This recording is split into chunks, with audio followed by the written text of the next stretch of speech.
There was once a king whom all did adore, except those who didn't. He was strong and smart and brave and pure, except when he wasn't. At the foot of his throne did one day crawl a miserable pauper, beset by splinter, gaunt as winter. The king, in his glory, suffered to probe. What ails you, my faithful supplicant of rag and bone? With trembling knees and head bowed low, keeping eyes affixed to the marble floor, he dared to reply. Dear liege, great and mighty, with brow so bold and unfurled that we may seek shelter from the unrelenting hostilities of these inconsiderate realities. A slight falter in his voice broke through, perhaps due to poor genes. A gilded alabaster awning, adorning magnificent majesty of the most noble manner, which is you. We are unable to make ends meet. No amount of toil is enough to fill a tin of meat, nor impregnate soil.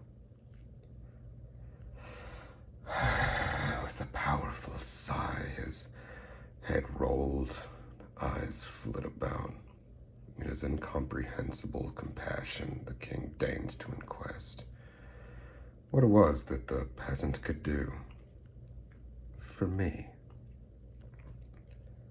Though he was but a mere coffin-maker, taxed so heavily that even the finest fractions of an offering were not feasible, he dug deep and mustered the courage to speak. A concept of a design. If I were to again split my nails and use less than perhaps a tithe, the king's eyes suddenly wide, back straight in his throne. I need not hear more. Let it be done, as I, so gracious, shall ensure you have that which your miserliness depends upon. The king's genius and diligence knew no bounds, as he descended upon the task instantly, with the notion of an idea, of a theory, of a plan.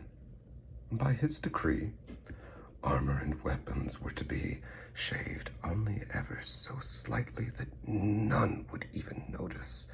Lumber for pages and pens cut ever so shorter, and but a few clinics closed for space to work in. It is with this sagacity in play that the king declared war. Armor was pierced, weapons shattered.